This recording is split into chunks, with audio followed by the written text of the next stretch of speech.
Орой минь үзэгчтэй том тооны нэвтрүүлэг эхэлж байна. Илүү л хөрөнгөтэй хүнээс мөнгөний аваад одоо хэрэгцээтэй хүнд дамжуулагч. Гол асуудал бол гадаад худалдааны алдагдлал байсан байхгүй. Гадны хөрөнгө оруулалтыг авахгүйгээр хөгжсөн улсын дэлхий дээр нэгч байхгүй гэж. Мөнгө гэж хэлэхэд айж байгаа бол уусаа баяжих сэтгэл зүй хаалттай гэсэн. Асуудал болгоны ард боломж байгаа. Том асуудал бол том боломж байна гэсэн. Койныг яа аваад ч юм уу яа байлгаад. Үнцэн өснөө. Монголчууд өөрсдөө айгүй growth mindsetтэй үндэстэй байхгүй юу? Та тэр ажлын цалингаа нэмсэн үү? Нэмлгүй яах вэ? Нэмсэн. Дотор төхөөсөн мөнгө маань ингээ байхгүй болцсон. Энэ нөгөө хэрэглээ. Зүгээр яг л хэрэглээ. Хөрөнгө оруулалт юунд орж байгааг мэдэхгүй ирнэ дагаад орчдөг. Коммунизмын сүнс Монголын тал нутгаар ам бүхтэй тэнүүлчилж байна. Тэнд нэг луунд чинь онцчлог сэрх юм бол айхтарчул болно гэх. Тэгэл эдийн засгийг тэнд байдаг одоо нэг хэдэн ухаантай улсуудын боддог хийдэг ажил гэж юусоо бодож хэрэггүй. Та бол одоо гэртээ сууж байгаа, телевизээр сууж байгаа үзэгч бол та өөрөө эдийн засгийн нэг бүрдэл хийсэн. Эдийн засаг санхүүг хэлбэрээр хүргэнэ. Том тоо нэвтрүүлэг. Яагаад залууст санхүүгийн боловсрол зайлшгүй хэрэгтэй вэ?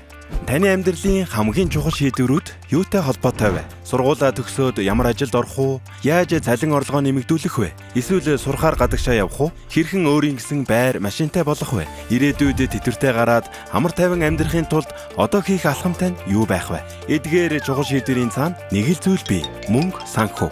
Үүнийг яаж зарцуулах вэ? Хэрхэн удирдах вэ? Та цалингаа бүгдийг нь нэг зүйлд үрж, сошиал медиагийн нөлөө, найзуудын дарамтаас болж орлогоосоо давсан хэрэглээтэй байх гээд бүхий шийдвэр биднээс шалтгаалдаг шүү дээ. Үүнийг яаж зарцуулах вэ? Хэрхэн удирдах вэ? Жил бүр 20-35 насны залуусын 60% нь өөртөө амьдрал эхлүүлж байна. Гэтэл яагаад зарим хүн бага орлоготой ч хуримтлалтай байдаг вэ? Энэ бол орлого биш, харин зуршил, шийдвэрийн ялгаа. Санхүүгийн боловсрол бол амжилтанд хүрэх түлхүүр биш, харин амжилтаа хадгалах, амьдралдаа эрх чөлөөтэй сонголт хийх суурь чадвар юм. Монгол улсад 18-аас 35 насны залуусын дунд санхүүгийн мэдлэгийн түвшин дунджаар 42%, хувийн төсөв хөдөлдөг залуус 30%-аас бага, санхүүгийн хичээл сонсож байсан өсвөр насныхан 10%-аас доош байна. Цалингаа 100%-аар л сурах нь 50-30-20-ын зарчим. 50% хэрэгцээ, 30% хүсэл, 20% хуримтлал. Хуримтлал бол орлогын хэмжээ биш, шийдвэр гаргах зуршил юм. Харин санхүүгийн боловсрол нь эрх чөлөө, стрессээ дэнслэх, амьдралаа удирдах эрх мэдэл юм. Санхүүгийн боловсрол залуу насны хамгийн чухал хөрөнгө оруулалт. Орой минь үзэгчтэй том тооны нэвтрүүлэг эхэлж байна. Өнөөдөр бид та бүхэндээ мөнгө гэж юу вэ? Санхүүгийн сахилах бод гэсэн сэдвээр ярилцах болно. Бид сургуульд маш олон зүйлийн талаар заалгадаг. Харин энэ талаар та сонсож байсан уу? Энэ сонирхолтой сэдвээр өнөөдөр ярилцахаар надтай хамт студид маань хоёр зочин маань хүрэлцэн ирсэн байна. За, орой минь өнөөдрийн зочин хөтлөгчөөр санхүүгийн мэрэгжилтэд Жавзаа оролцож байна. Хүрэлцэн баярлалаа. За, сайн байна уу? Өнөөдрийн зочноор UB Comedy-гийн Батөлөг би ирсэн байна. Хүрэлцэн баярлалаа. Орой минь дүргийн. Орой минь дүргийн. Өрсөн баярлалаа. Орой минь хоёрын өдрийн санхүүгийн боловсрол гэхээр юу гэж ойлгож байна? Хамгийн түрүүнд юу бодогддог вэ? Санхүүгийн боловсрол гэхээр ер нь бол эрхчлөө стресс хоёроо илүү баланслах юм болов. Тэрний л цаана одоо нэлээд их философи олон асуудлууд байгаа л та. Тэгээ товчоор хариулах юм бол тэгж л хариулах юм байна. Багаар товч хариулж байгаа. Товч хүртлээ бүр бүгднгийн баг базаад. Тэгээ санхүүгийн боловсрол бол хүний бас яг одоо ухамсартай зарцуулалт те.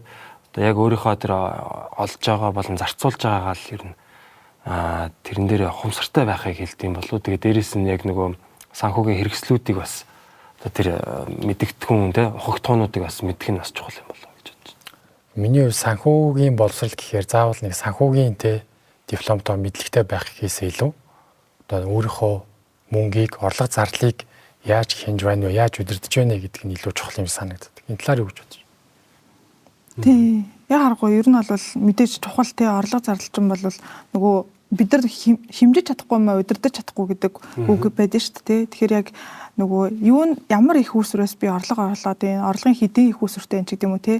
Тэгээ тэр мэдээж бүр цаашлаа ярих юм бол тухайн орлогын их үүсвэр маань тогтвортой их үүсвэр мөн үү биш үү өнтер гэл яригдах байх л та те. Тэгээд мэдээж зардлын хувьд бол яг юунд зарцуулж байгаа вэ гэдэг нь л аягүй чухал. Зориулт нь тэгээ буцаагаад нөгөө гарч байгаа зардал маань бас яг хөрөнгө болж гэнэ үү те. Миний хувьд одоо илүү дахиад илүү надаас илүү ачаал шаардаад өөр буцаад нэмээд их зардал гарах гэдэг нөө гэдэг ч юм уу бас тэгэл тиймэрхүү юм дээр л илүү сайн үнцгэл бодох хэрэгтэй л асуудал болох гэдэг. Зардлаа хянах гэдэг ойлголт гарч ирж байна. Тэгэхдээ хэдүүлээ эхлээд зарлаа ярихаас өмнө орлогын талаар ярилцээд хөө.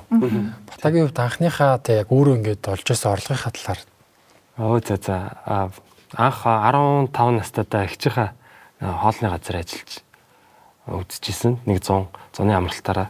Тэгээд тэндээс нэг 100 ажиллаа 200 мянган төгрөгийн цалин авч ирсэн санагдаж байна. 15 настай гэж 10 жилтэй байсан юм шүү дээ. Тий 10 жилтэй.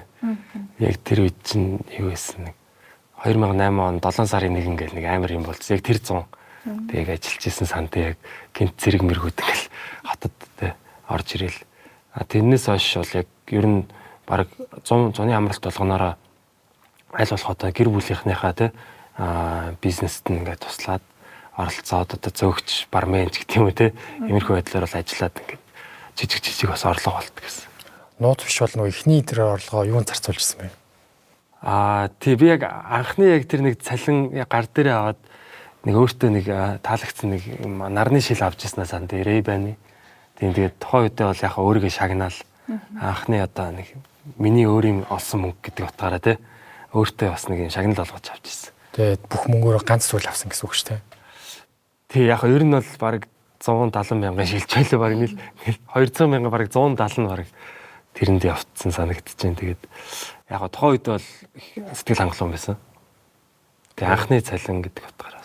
Анхны цалин ерөөсөө яг тийм байд юм санагдчих шүү дээ. Ерөөс нь нөгөө анх удаа яг өөрөө орлого олж үзэж байгаа шүү дээ. Тэгэхээр яг тэр мөнгөө бараг л ихэнх хүмүүсийн хувьд тухайн өдрөө ч юм уу шууд нэг том бөөн зарцуулалт баг хийждэг байхаа. Миний хувьд ч гэсэн яг тийм кейс л байсан.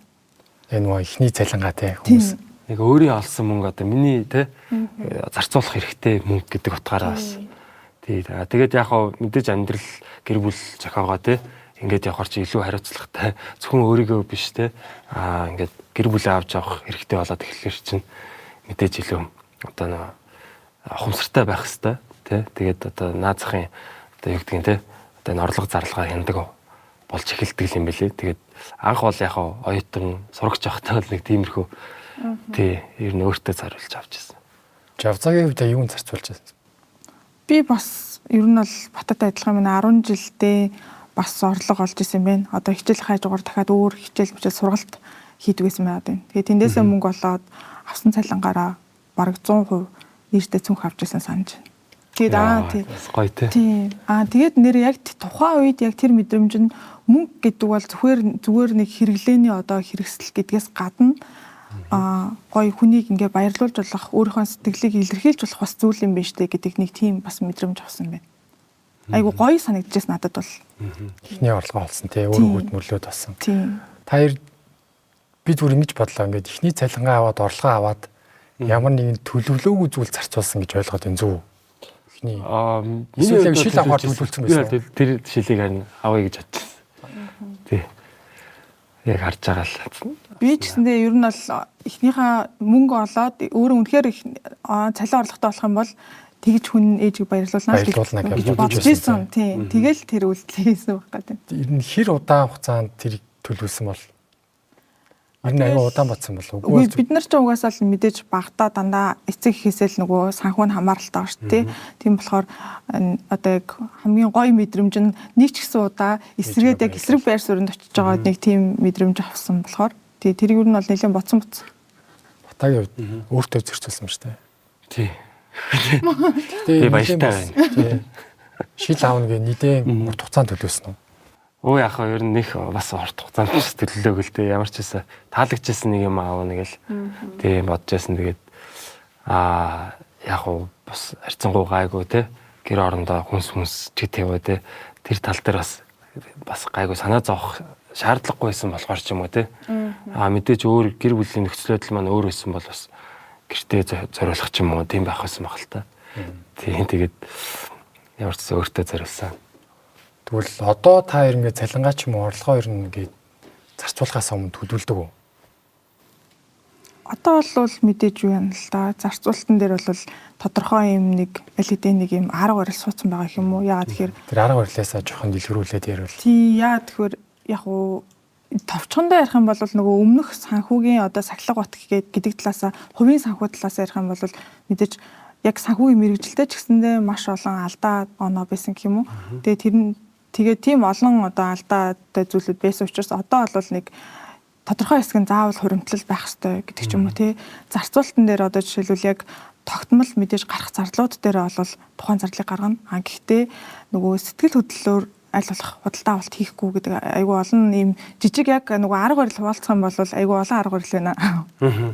Тий. Одоо би за хамгийн энгийн арга барил гэхээр манайх ер нь бол одоо нөгөө хүнсний хэрэглэн дээр маш их зардал гаргадаг. Ер нь монголчуудад хувьд тийм баг тий. Тий одоо үнэн ч гэсэн өсчихлээ. Тийм. Тэгэхээр чин сарын их зарцуулалт нь ер нь бол хоол хүнсний хэрэгцээ болчихдог. Тэгэхээр ихэвчлэн нөгөө дэлгүүрээс орж худалдаа авалт хийх. Тэгэхээр тухайн үед болохоор миний баримталдаг гол зарчим нь дэлгүүр л орохоос өмнө өлсөөгүй байх хэрэгтэй гэдэг зарчим баримталдаг.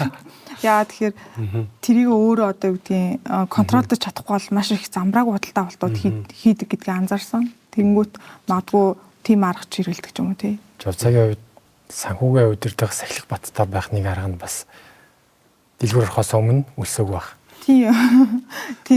Ер нь бол тийм. Ер нь амьдралд нэг тийм үлэм байхгүй байхнаас чухал юм шиг байгаа юм тий. Ямар нэгэн том шийдвэр гаргахын өмнө тий. Тийм шүү дээ. Тий. Яг одоо жишээ нь би бол ингээд жилийн өмнө ихэд бол жоохон санхүүгийн хувьд ингээд ачаалттай байсан тий. Дотор дүртэй байсан үе.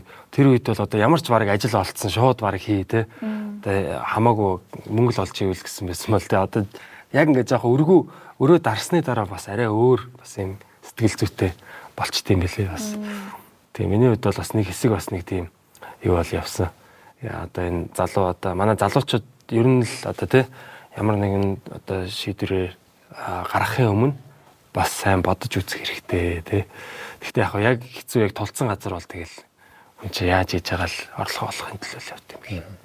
Зарцуулалтын хувьд ер нь яаж төлөвлөдөг вэ? Сая бол Жавцагийн хувьд бол ерөнхийдөө тэг хоол хүнс зайлшгүй гарах шаардлагатай хуримтлалж гэдэг юм дурдлаа шүү дээ. Батагийн үед би бол ер нь жоохон тийм бүдүүлэгтэй. Одоо бүдүүн баг маягаар яг яг өөрийгөө ингээ бодоод тахаар тэгдэм билээ. Ямар ч байсан хүүхдийнхээ сургалтын төлбөр тий одоо том зардлууд байгаа шүү дээ. Одоо жилийн том зардлууд сар болгоны одоо жишээ лизингийн төлбөр ч гэдэг юм тий. Энэ юмнуудаа аль болох төрүүлээд ингээд одоо нэг тусдан тавьчихдаг гэх юм. Тусдан ингээ нэг дансан тавиад тэгээд үлдсэн мөнгөөрөө бол ер нь яхаа тэгээ тухайн үед сэтгэл хөдлөл нь яанаа тэгэл яварч байсан. Гайгүй нөгөө тий цэвэр одоо миний мөнгө гэдэг утгаараа тэгтээ бас ингээд хаамаагүй бас зарцуулахгүй. Тэгээ аль болох одоо зөв түрүүнд гэхдээ нөгөө ярианаас нь жилийн өмнө бол сэтгэл зүйн байдал өөр байсан гэж шүү дээ. Тийш ормоор. Тэгэхээр тэрэн дээр одоо магадгүй асуултыг энэ зүгээр ингэж хурах гэдэг юм л да. Яагаад ингэж амьдралд нь санхүү айгуу чухал тийм санагдчихсэн тий. Тэр одоо мэдээж нэг юм цохилт болсон цэг байх гэдэг шүү дээ. Тийм тэр талаараа дэлгэрүүлж ирж болох уу?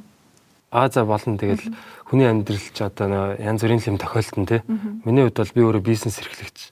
Тийм одоо хоороо бизнес эрхлэгч юм. Тэгээд нөгөө бизнес чинь бас одоо хуулийн этгээд гэдэг утгаараа хуулийн хариуцлага хүлээдэг те сар болгон тайлан татвар одоо юугаа тайлагнах хэрэгтэй те орлогоо нотлох хэрэгтэй тэргээ те тиймэрхүү юмнууд байдаг те нэг хулгай одоо яг л Монголд байдаг те нэг хулгай гарах байгууллагын одоо нэгтлэн бодох маань нэг тийм те хулгай хийсэн тийм юу гарсан тэгээ тэрнээс болоод ер нь бол татвар төхөөс мөнгө маань ингээ байхгүй болцсон.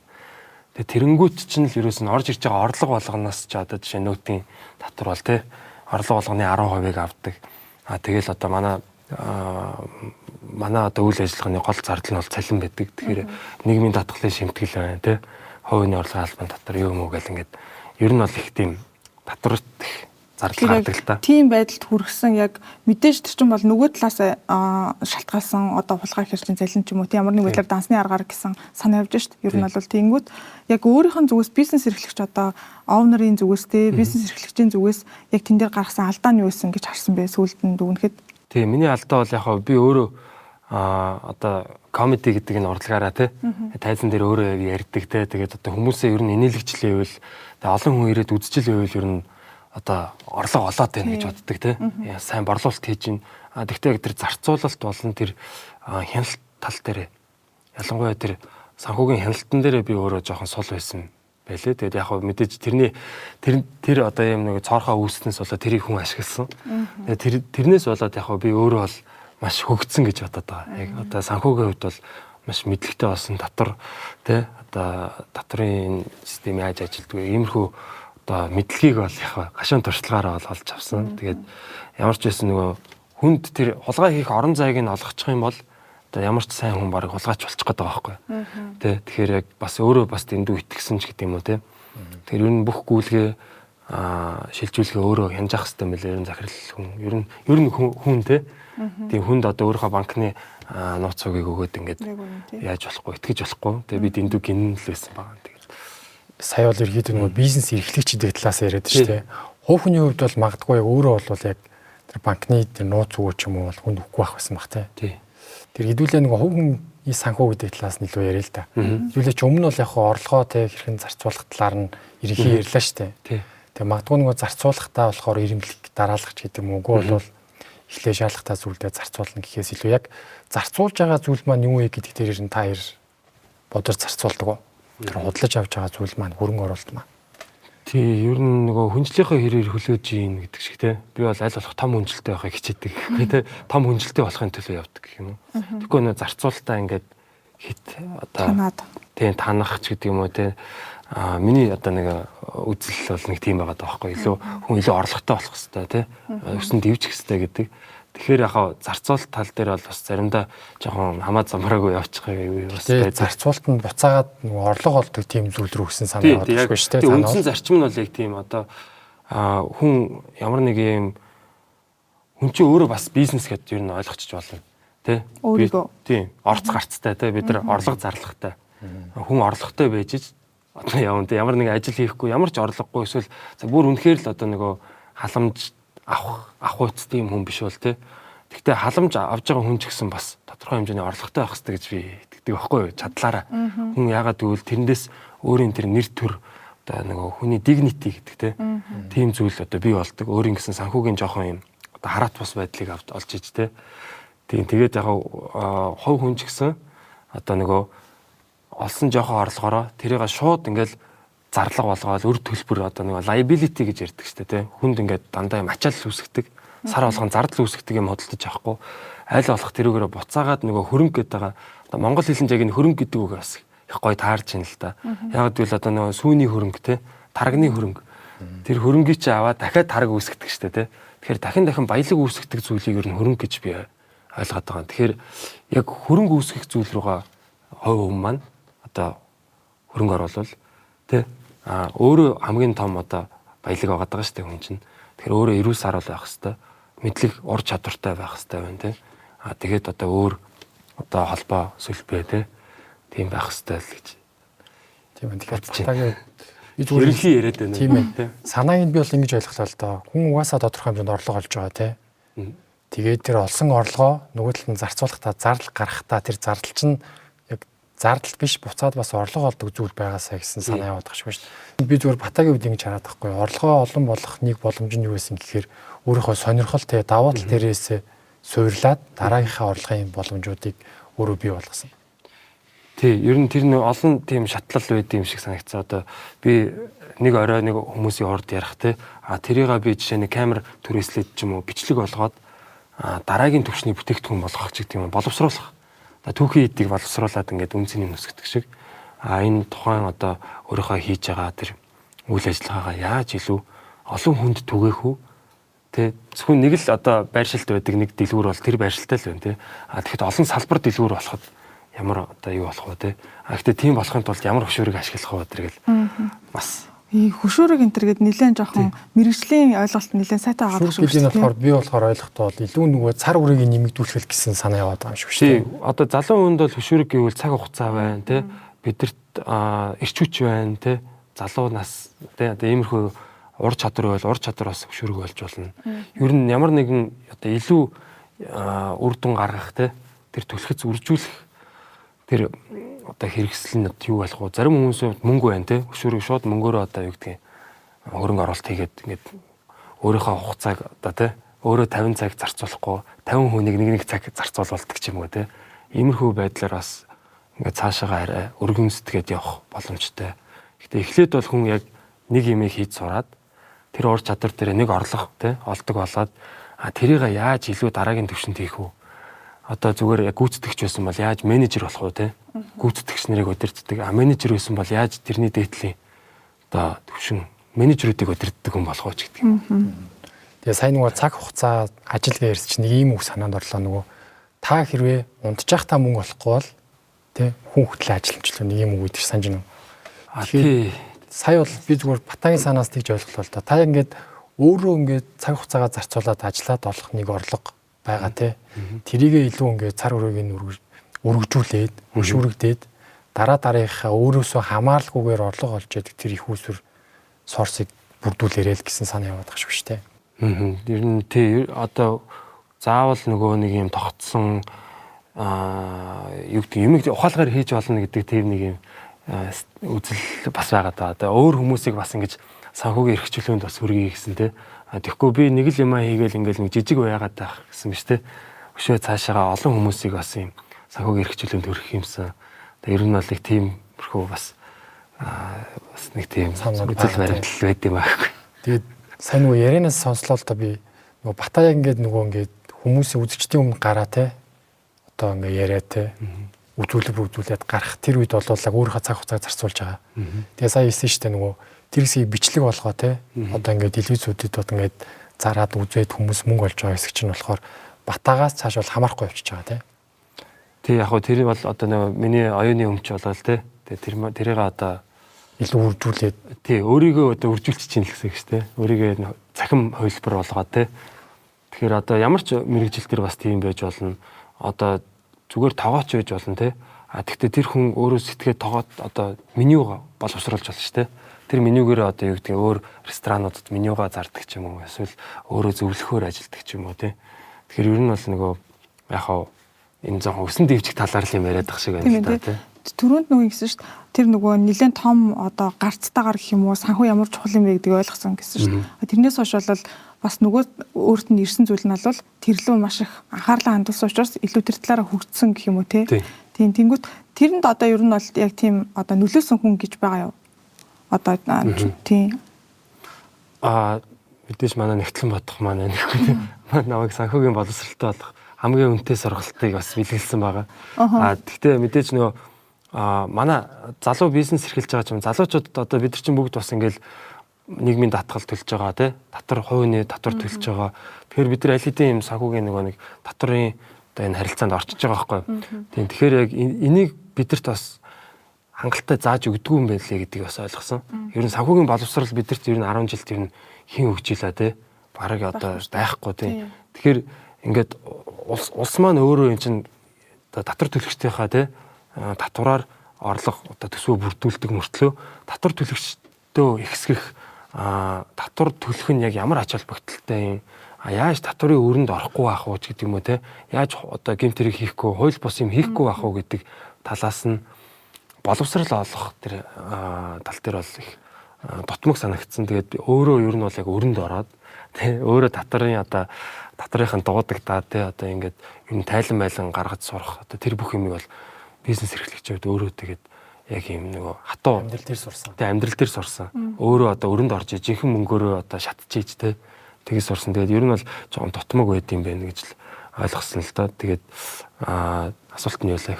Зүгээр нөлөөлсөн янз бүрийн тийм ментор ч юм уу те ямар нэгэн тусалсан хүн ер нь байгаа юу л гэсэн. Одоо яг энэ тийм тусалсан зөндөө хүмүүс байгаа. Ер нь яг энэ санхүүгийн яг сайн одоо энэ зөвлөхтэй одоо гэр бүл байдаг юм уу те юу талаасаа одоо зүгээр ментор тийм туршлагатай хүмүүсээс би бол алхам тутамдаа юм зөвлөгөө авдаг. Интернетээр ч онлайнаар ч бас юм зөндөө бичлэгүүдтэй боловсрал олдог. Тэгээд миний одоо яг санхүүгийн бас нэг ментор ихч байдیں۔ Мөгчим гэдэг одоо манай компаниг ер нь бол яг энэ өрнөөс гаргахад тусалсан. Тэгээ миний хувийн ч гэсэн санхугаа зохицуулахад маш их тийм сайн зөвлөгөөнөд өгсөн. Ер нь бол хүн чинь ингээд нэг л дансаар ингээд орлого зарлагаа бас ингээд хамгийн одоо энэ амьдралд гоё ойрхон тэр нэг зөвлөгөө нь тэр байгаа байхгүй. Олон данстай болох. Одоо банкны аппликейшн дотор бид нар данс нээж болно шүү дээ. Тэгээ тэр дансаа одоо жишээ нь нэг нь зөвхөн орлогын данс, нэг нь бол яг зарлагын данс, нэг нь хадгаламжийн данс гэх юм уу те. Нэг нь одоо юу ч гэдэг. Өшөө олон төрлийн бас данснууд байж болно. Тэгээд тэр маань өөрөө бидний одоо нэг нүдэнд илүү харагдах, илүү зэгцтэй харагдахаар бас хүн чинь бас хүн юу юм зарцуулж байгаа гэдэг ч юм уу те. Тэг юмыг өөрөө илүү ухамсартайгаар хянах нь л өөрөө яг энэ бүх одоо санхүүгийн одоо ухаалаг одоо байхын эхлэл үүд юм лээ. Ер нь юмыг санхүүгийн сахилга баттай байх эхлэл. Тий, эхлээ ухамсартай, анзаарахтай яг юунд яаж ийн яг ямар үед би шийдвэр гаргаад байна. Шийдвэр гаргахдаа би шуналтад шийдвэр гаргаад байна уу те. Эсвэл одоо айдсаас одоо болж шийдвэр гаргаад байна уу гэдгээ бас харах хэрэгтэй. Тэгээд сэтгэл хөдлөлөөр байна уу те. Тэгээ зочны гарны сайн нэг зүйл ойлголоо. Яг гоо бас тодорхой хэмжээнд нөгөө сургалт мэдлэг заавал шаардлагатай те. Гэхдээ ингээд болоод өнгөрсөн сургамж гэхээр заавал нэг амьдралаас өөрөө сурсан юм шиг тийм мэдрэмж өгөөд нь штэ. Жавзагийн хувьд яг нөгөө ингээд товын санхүүтэй холбоотой өнгөрснөөс авсан сургамж юу вэ? Сургамж уу? Зөндөө олон сургамж байгаа. Тэгээ яг хамгийн нөгөө нэг их нөлөөтэй гэх юм уу санагдаж байгаа нь болохоор хитрхи их олон нөгөө кредит картын хэрэглээтэйсэн би. Тэгээ тэрийгээ ер нь бол бас айгүй нөгөө бэлэн мөнгө юм шигээр сэтгэж тухайн үедээ хэрэгжилж байсан. Өөрийн мөнгө юм шиг тийм ингэж бас сэтгэж хэрэгжилж. Тэгэл ерөөсөө дэлгүрт ороод амар гоё те их мөнгөтэй шууд худалдаа авалтаа тэгээл. Тэгээ тэрний нөгөө ихний маркетингууд бол тодорхой хэсгийг нь төлчих юм бол хүүгүү тэр мөнгөийг хэрэглээд байгаа юм шиг ойлголтууд явдаг. Тэнгүүд эцэстээ болохоор би баг тэр үед 3 картайсэн кредит карттай. Тэгээ лимитүүд нь нийлэхээр болно бас нилээдгүй хэдэн сая төгрөгийн дүнтэй болчдөг. Тэгэнгүүт ерөөсөө нөгөө үндсэн дүнгээ хааж чадахгүй ингээд яваал идэг. Байнгын одоо юуны араас те хөөцөлтөөл яваад байгаа байхгүй юу. Тэр тэгэнгүүт хамгийн гол зүйл нь болохоор өөрийгөө анзаарсан энэ бол ингээд зуршил болчихж байгаа юм байна. Тэ зөвхөн ингээд тэр яа ерөөсөө хэрэглээний зуршил болчихж байгаа гэх юм уу. Тэгэхээр энэ даад зуршлал хэрэглээгээ санхүүжүүлэх зуршилтай болсон юм. Тийм. Тэгэхээр шинэ би ерөөс дандаа ирээдүгөөсөө зээл амьдраад байгаа байхгүй юу. Ирээдүйн орлогоос олох нь дээрээс нь хүлээд. Тийм. Тэгэнгүүт тэрий чинь одоо би ер нь бол анзаараад тэгээд за энэ нь бол мэдээж нөгөө зарцуулалтуудаа харангуут угаасаа дандаа их тийм хүнсний хэрэглээнд маш их байсан. Тэгээд жоохон юм илүү тансаг гэх юм уу. Тэгээд заавал авах шаардлагагүй юм авчдаг ч юм уу тий. Тэгэл тэр дундаа бас нөгөө хүүхдүүдтэй жоохон ингээл хамаагүй юу олгоцсон гэх юм уу. Хүссэн юм авч өгөөдсэн ч гэх юм уу тий. Тэнгүүт тэднийгээ ерөөхдөө анзаараад за энийг ер нь бол нэгээр нь ингээд энэ хэрэглээг бол бүр ингээд татгалзах хэрэгтэй юм байна гэдэл. Тэгэл бас яг тухайн үед бол яг шийдвэр гаргасан. Одоо яг энэ хэрэглээс татгалзсан гэл ийм юм төрлийн зарлыг гаргахгүй гэл. Тэгэл ер нь бол бүсэж хангалсан. Тэгээд ямар ч тийм кредит картын хэрэглээ бол одоо баг хэрэглээгүй 4-5 жил болж байна. Тэгэнгүүт энэ чинь сахилга бат. Энэ чинь сургууль яг ухаарсан байгаа байхгүй. Амьдрал дээр сурсан санхүүгийн боловсрол. Тий. Одоо яг ийм байдалтай зөндөө хүмүүс байгаа. Одоо кредит карт биш юм аа гэхэд зээлийн аппликейшн те. 2 3 одоо хэдэн зээлийн аппликейшнээс ингээд нэгнийх нь юугаар нэгнийхээ одоо зээлсэн мөнгөөр нөгөөхийнхөө өрийг дарж идэх ч гэдэг юм уу те. Мөнхийн одоо юм тойрогт орцсон. Ийм хүмүүс аа. Тэгэхээр нөгөө энэ чинь өөрөө хүнийг өөгчүүлээд байна л та. Тэр нэг одоо буруу хэрэглээ те. Илүү одоо нөгөө орлогоосоо хитэрсэн тийм одоо зарцуулалтыг ингээд зүгээрээ хийж болж юм те. Зүгээр дараа хуваагаа төлчих гэдэг юм уу. Аажмаар хүнийг ер нь юм буруу юм одоо зуршилт юм дасгачихж байгаа байхгүй те. Тэгэхээр яг энэ зээл байхгүй бол би яг хин юм бэ те. Би ер нь ямар орлого олдог. Би ер нь юу хийж амьдрэх хүн юм бэ гэдэг бас яг ингээ гой бодоод үзэх хэрэгтэй. Тэгэх юм бол яг одоо нөгөө бүсэж хангалахын эхлэл болж байгаа байхгүй те. Тэгэхгүй яг миний орлого зүгээр л зээл юм бол яг тэр чинь орлого биш те. Тэр чинь айгүй хэцүү байхгүй те. Тэгээ залуучуудын үед нөгөө ингээд ярихаар магадгүй одоо надад нэг тийм амар их ингээд өдөртөө залаад ах орлого байхгүй штэ гэдэг юм магадгүй бодож яж магадгүй хальтаа энэ талаар залуучуудаа зөвлөгөө. Тий яг хөө мэдээж ирээдүйд их орлоготой болно те. Тэхийн төлөө явна. Гэхдээ одооноос бас яг олж байгаа орлогоо ямар юм зарцуулж чинь зүгээр нэг гол нэг юм зарчмыг л ойлгочих хэрэгтэй юм шиг байна. Яг би нөгөө төрөний өр төлбөр гэдэг те. Надаас дандаа мөнгө урсгаж байгаа зүйлд би мөнгөө зарцуулаад байна уу те. Одоо жишээ нь зүгээр л ууж идэх те. Одоо юу гэдгийг гадуур кофе их уух чинь бас л ингээл өндөр зардал штэ те. Буцаагаад орлого олох. Тий. Буцаагаад яг орлого тэрүүгээр олж байгаа юм уу те. Олж байгаа бол бас болно. Одоо жишээ нь байр аваад тэр чинь ч гэсэн бас өр төлбөр байхгүй одоо тий. Сар болгоны лизинг мөнгө. Тэгэхдээ тэр байр нь миний ажилдаа ойрхон байршилтай ч гэдэг юм уу те. Яг үнэхээр миний орлогыг ихсгээд байгаа бол бас нөгөө талаараа бас хөрөнгө олчихно те. Тэгэхээр энийг яаж харах вэ гэдгийг л яг би энийг мөнгө олдог юмдаа зарцуулж гэнэ үү, мөнгө олохгүй юмдаа зарцуулж гэнэ үү те. Хэрэг миний цагийг үрж байгаа зүйлд одоо те PC тоглоомч гэдэг юм уу те. Юу гэдгийг 6 цэнгэл зарцуулаад байна. Одоо энэ шоудах гээл те залуучууд маань бол одоо бас мэдээж л бид нар бүгдээрээ л шаваадчихсэн те. Тэр болгон ч одоо ингээд яг дараа нь ингээд гараад ирэнгүүт ямар үнэтэй юу хэрэгэлцэн те. Одоо тэр баарны үн. Тэр яг тиймэрхүү юмнууд дээр ухамсартай байх гэдэг нь л хамгийн гол зүйл юм шиг байна. Яг тэр шийдвэр гаргаж байгаа мөчтөө л өөрийгөө анзаарах хэрэгтэй те.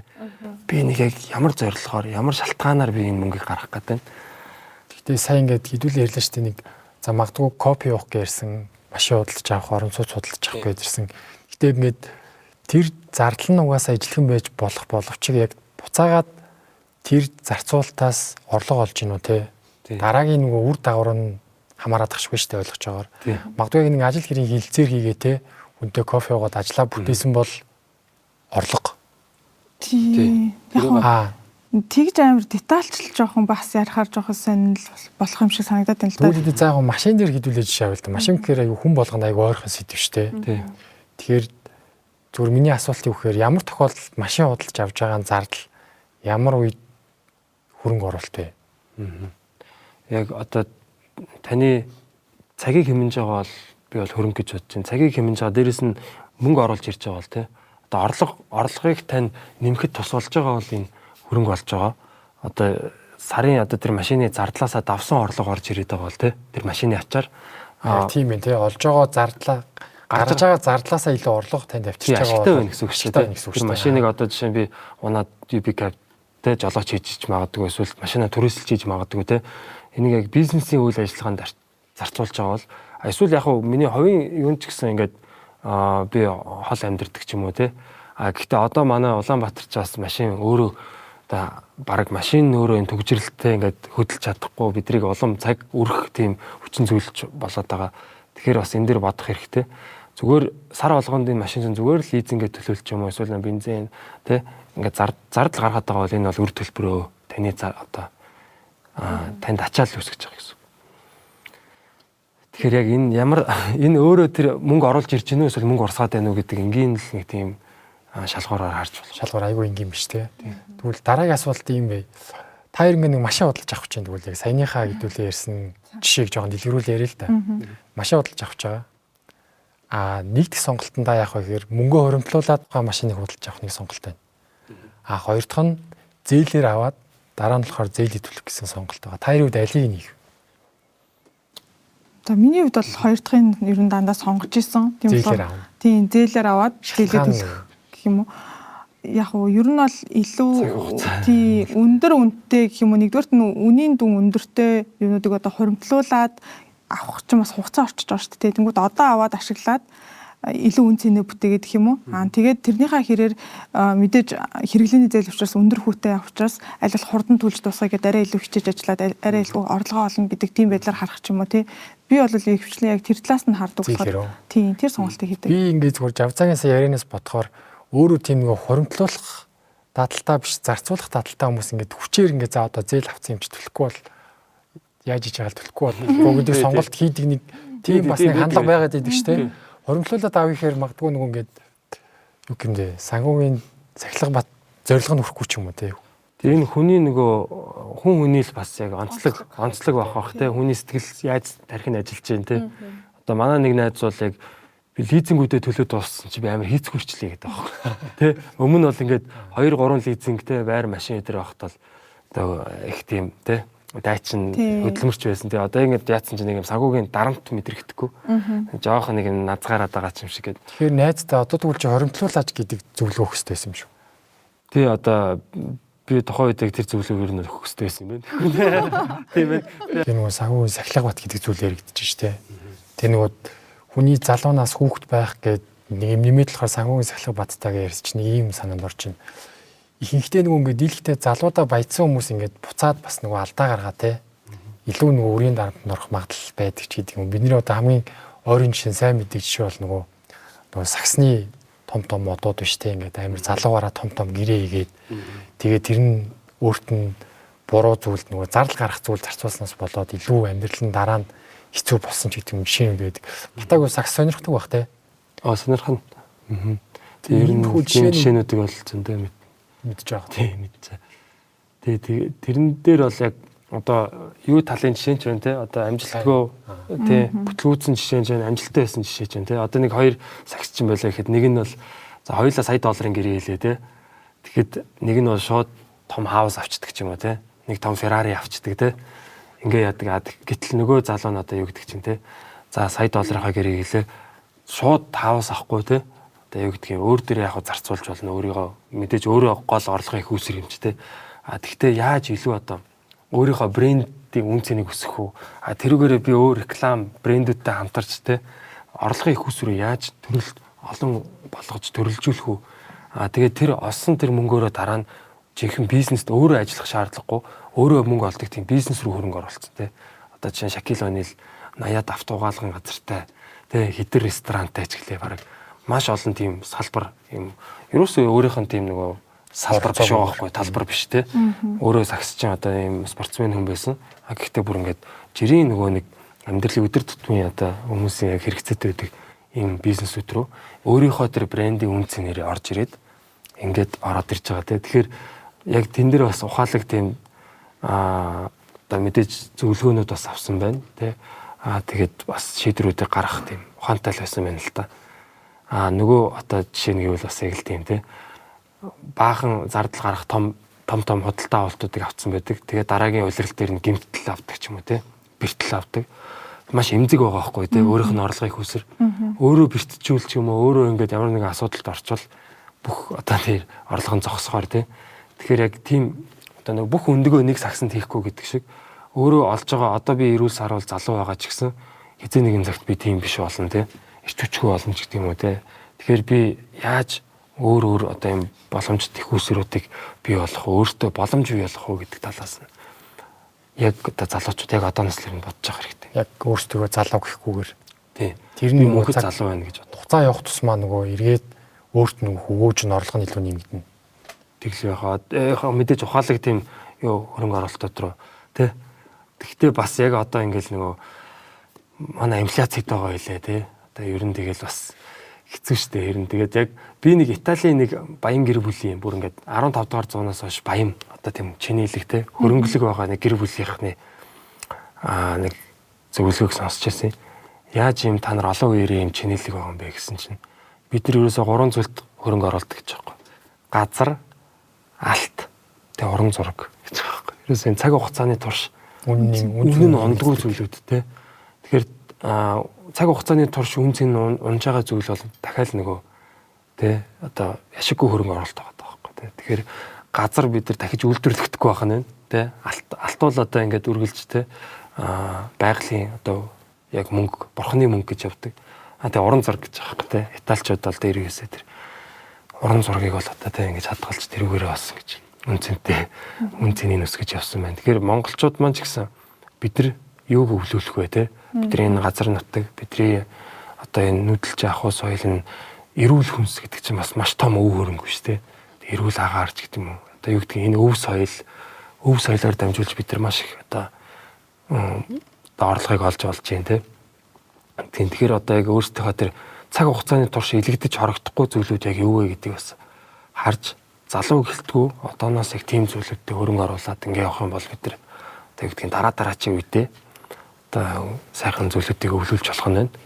Тэгэхээр одоо зөвхөн миний өнөөдрийн хэрэглээ, өнөөдрийн миний сэтгэл ханамж тий гэдэг зүйлээр бодох юм бол бид нар утгагүй хог төр үсэрчж магадгүй байна тий.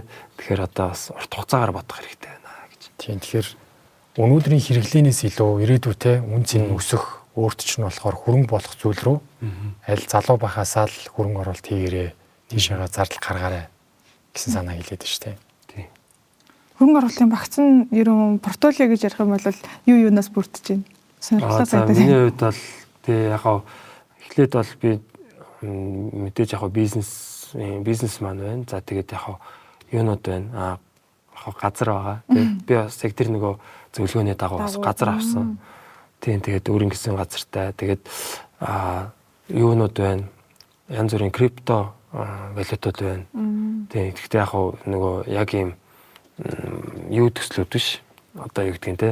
Одоо жоох найдваргүй төслүүд биш. Илүү найдвартай одоо цаг хугацааны туршаас те үн цэнтэй гэдгээс харуулсан тийм одоо крипто валютууд руу хөрөнгө оруулж байна. Би бас яг зөвхөн цаасан мөнгөнд бас итгэдэг. Тэгээ крипто одоо болов бас юм бүр юм юутай юм алтан голдмаа молдмаатай бас болох хэрэгтэй. Гэхдээ яг ийм нөгөө өхмөл хөрөнгө байхаасаа илүүтэй би илүү нөгөө энийга эргэлддэг юм бизнесийн үйл ажиллагаандаа бас байвал зүгээр гэж боддөг. Тэгвэл мэдээж бас яг хаашаа аваа явчих боломжтой тийм крипто юутай байх хэвээр. Одоо гинт одоо банк дампуур бол яг хөө тийм. Одоо гинт эсвэл төгрөг маань гиперинфляц төртүүл яг одоо 200% инфляц ч гэдэг юм те. Манай төгрөгч өөрөө бас яг юм 3 дугаар зэрэглэлийн валют гэж явд юм билээ шүү дээ. Ер нь бол одоо Туркийн лира, Аргентины песо, месото ер нь бол нэг төвчний ер нь бол их уналттай. Одоо шиткойн гэж хэлж болно манай төгрөгийг одоо тий. Тэгэхээр энэ бас цаанаа бас бодлого юм байдаг л ах. Гэхдээ зүгээр хувь хүний хувьд би бас зөвхөн төгрөгтэй найдахгүй, зөвхөн Америкийн долларт найдахгүй байна тий. Бодит юм одоо үйл ажиллагаа, хөрөнгө одоо бодит газар тий. Одоо бүр мал төрлийн валют. Би бүр малтай болмоор байна тий. Тэгэхээр товчхондоо бол нөгөө хөрөнгө оруулалтынхаа багцыг бас нэг эрсдлээ бодоод тий. Олон зүйл рүү хөрөнгө оруулалт хийгээд шүү дээ. Эрсдэл багтаа зүйл байгаа. Зарим магадгүй эрсдэлтэй зүйлч байгаа тийм үү. Тэгэхээр тэр нь болохоор бит хөрөнгө байна уу? Үгүй бол крипточ гэдэг юм уу. Одоо доллараар нь дөрвөөр нь хадгалж байгаа гэдэг. Харааных нь өнцг нь амар гоё сонирхолтой өөр байгаа. Яг илүү нөгөө өв соёл өвлөгддөг гэдэг ч юм уу те. Тэнгүүт багцыг нь харангуут чинь бас зүгээр л хувьцаа бонд энэ төр биш бол явчлаа штэ. Мал энэ төр гээ дахиад өөр бүр шал өөр төрлийн юмуд ярьж штэ тийм.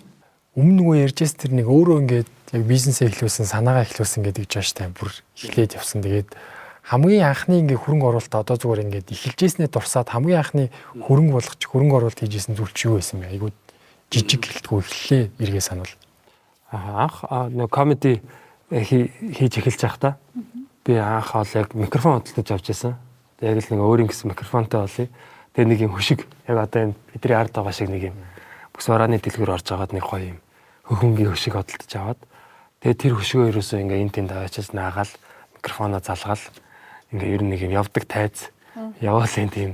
Тэгэхээр энэ маань одоо миний одоо гарааны анхны тий хөрөнгө оруулалт байсан.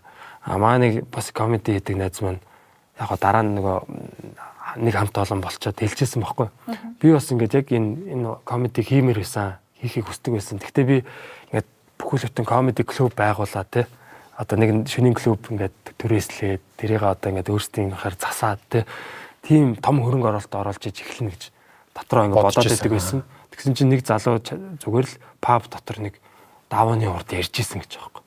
Тэр чинь стартап ч аваад. Тэр чинь л яг стартап тийм хөнгөн шингийн эхлэх одоо нөгөө яг л илүү ачаал өөр дээр авахгүй яг байгаа нөхцөлтөө одоо би урдлах хүнээ инэлгэж чадчихвэл окей би энийг цааш нь одоо энэ туршаад яг болж ивэл би өөрөө нэг жижигэн зармиг хийгээд зааваллаг зармигийн брэнд хийхгүй өөрөө гэрээ аргаараа зармиг хийгээд тэрийг маань хүн худалдаж авч л байвал энэ магадгүй бизнес болж болох юм байна гэдэг ч юм уу Тэгэхээр маш жижиг юм төвшин дээр туршаад амжилтыг эхлээд олох хэрэгтэй. Тэгэхгүй нөгөө манай залуучууд чинь бизнес гэхээр нэг л юм том хөрөнгө оруулалт том юм одоо инвестор одоо шарк ч гэдэг юм уу.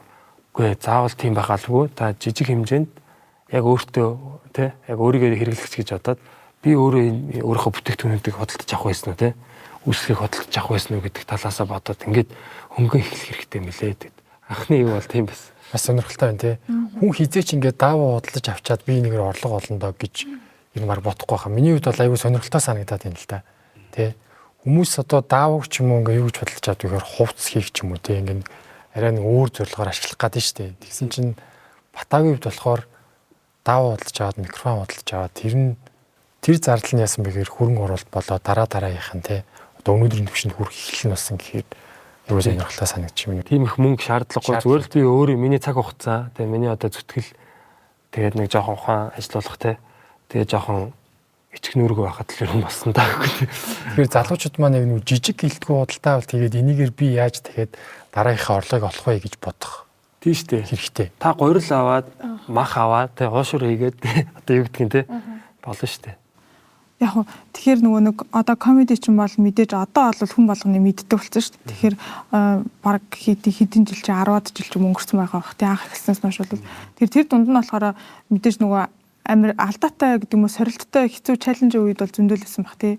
Тэгээ тэн дээр яг буцаагаад би болохоор асуух гэдэг юм ямар нэгэн байдлаар одоо гэдэг за яг санхүү юу гэдгээсээ гадна хүн бас юм тууштай байх хэрэгтэй гэдэг юмыг л гаргаж ирэх нь л илүү одоо гэдэг илүү тэр тухайн ур чадвараа илүү сайн өнгөлнө гэх юм уу те өөрийн болгоно тэгжээж дараагийн өөр зүйл рүү өөрийнхөө нөөц болцоог зарцуулна тэгжээж ингэж нэг нэгээр нь гэх юм уу өөрийнхөө нөгөө ур чадварыг юудуулаад нэмэгдүүлээд санхүүгээ ахиулна те тэрнээс биш тууштай байх чухал те Бид нар бол одоо яг мөнгө байгаа нөхцөлд бол санхүүгээ ингэж удирдах болно, тэгж болно гэх айгүй олон аргууд ярьж болно шүү дээ. Байхгүй юмыг яаж удирдах юм бэ гэдэг асуудал байгаа байхгүй юу? Тийм. Тэгэхээр чинь байхгүй гэдэг нь нэгтэлтэй болохоор нөгөө хэдүүлээ орлогынхоо те их усрыг олон болгох гэдгээсээ ч юм уу. Үгүй бол байгаа одоо нөөц болцоо те жижиг гэлтгүү орлогоо болохоор дараагийнхаа орлогоо олох зүйл зарцуулах ёстой гэсэн зүйлүүдийг бол ярьцлаа шүү дээ. Тэгээд та хоёрын манайд өнөөдрийнхөө энэ ярилцсан зүйлүүдийг ер нь базаад залуучуудаа ер нь санхүүгийн сахилга баттай байх, мөнгөний зөв хэрэглээч гэдэг юм, санхүүгийн босрол гэдгийг нэг базаад өөрийнхөө дүнэлт хэлвэл товчхноор гэх юм уу. За ер нь бол багаар ихэл тий юу ч байсан багаар ихэл хийж чадах зүйл, чадахгүй зүйл гэдгийнхаа өөрийнхөө ур чадвар гэдэг чаддаг зүйл болохын тулд ч гэсэн багаар ихэл нөгөө талдаа зүгээр яг санхүү дээр хуримтлал хий гэж бодсон ч маш багаар ихэл тэгээд тэрийг хамгийн гол нь тууштай авч явж иж бидний хувьд дадал зуршил болж иж дараагийн тэр дадал зуршил гэдэг аль хэдийн үүссэн байгаа өөрийнхөө одоо нэг төрлийн бас тийм хөрөнгө болох гэдэг шүү дээ. Миний хувьд бол түүнийг ашиглаад дахиад олон илүү яг жинхэнэ утгаараа санхүү мөнгө, санхүүгийн их усүр гэдэг тал руугаа орох болов гэж бодоод байна л да. Тийм. За миний хувьд бол яг нөгөө та өөрөө орлого олж байгаа гол хүн тий. Тэгэхээр эхлээд нөгөө нэг байхгүй юмыг зарцуулж болохгүй гэдэг шиг эхлээд орлоготой болох хэрэгтэй. Тэр нь яг нөгөө нэг одоо баяа ав ядаа ав гэдэг шиг та эхлээд өөрөө тий өөрөө байна. Тий өөрийнхөө цалин одоо employee буюу цалинтай ажилтан эсвэл та жижиг бизнестэй болно. Дараагийн түвшин том бизнестэй. Тэгээд дөрөвтг нь та хөрөнгө оруулагч болно гэж байгаа юм.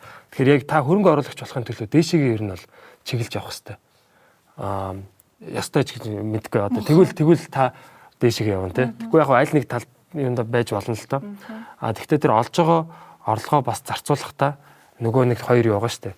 Та хөрөнгө энэ мөнгө таны кармалуу халаас руу оруулж гинүү эсвэл таны энэ одоо худалдаа авалт маань таны халааснаас сар болгон мөнгө урсгаж гинүү гэдэг те үн цэн нь унаад байна уу эсвэл те худалдаж авсны дараа тэр энэ хоёр юугаар хэмжүүрээр ерөнхийдөө худалдаа авалтууд дээр шийдвэр гаргаад мэдээж орлогоо бол ихсхийн тулд та зөвхөн цалинтай ажилтан биш дээшигээ те одоо бизнес эрхлэгч хуваарь бизнес эрхлэгч болох дээшигээ том бизнестэй болох те тэгээ хөрөнгө оруулагч болох гэдэг ер нь нэг ийм юугаар шатараалаар ингээд аль болох дээшигээ өөрийгөө олон хувилах те түгээлтэй их болгох тэгээ ур чадвараа хөгжүүлэх те хамгийн гол хөрөнгө бол мэдээж та өөрөө эрүүл байх хэрэгтэй тэгээд урт хугацаанд те сайхан эрүүл сарвал урт амьдарч удаан жаргахын тулд та эрүүл мэнд эрүүл сарвал ухаан бол хамгийн том хөрөнгө оруулалт гэж бас хэлмээр байна. Тэгэд өнөөдрийн гурван аяг ингээд сонирхолтой зүйлэр ингээд тал талаас нь ингээд маш гоё тойрч ярилцлаа гэж бодож байна. Тэгээд санхүүгийн боловсрол гэдэг бол зүгээр нэг сургуульд суугаад сурах нэг тийм зүйл биш. Хүний амьдралын бас ашиг нэг хэсэг. Тэдгээр нь болохоор юу гэж болох вэ? Та хоримтлалтай болох те хоримтлуулах зуршил. Тэгээ нөгөө талдаа өөртөө хөрөнгө орлого олж ирэх зүйлд зардлаа зарцуулах те зардал орлогоо хяндаг болох гэд бидний амьдралд өдөр тутам байдаг маш энгийн зүйлүүдээс эхэлдэг юм байна гэдгийг ер нь ойлгож авлаа. Үзэгчд маань ч гэсэн санхүүгийн боловсрол гэхээр нэг тийм том зүйл биш. Бидний амьдралын өдөр тутмын саншгүй нэг хэсэг юм байна гэдгийг ойлгож авсан баг. Тэгээ та бүхэн ч гэсэн өөрийнхөө санхүүгийн боловсрол сахилга бат дээр тодорхой хэмжээний дүгнэлт хийгээд өөртөө нэг асуулттай үлдсэн гэж бодож байна. Тэгээд өнөөдрийн нэвтрүүлэгт анхаарал хандуулсан та бүхэндээ баярлалаа. Хүрэлцэн ирсэн та хоёрт баярлалаа. Маш сонирхолтой яриа өрнүүллээ. Тэгээд дараагийн дугаартаа дахин уулзцгаая. Баяр та үзэгчдээ.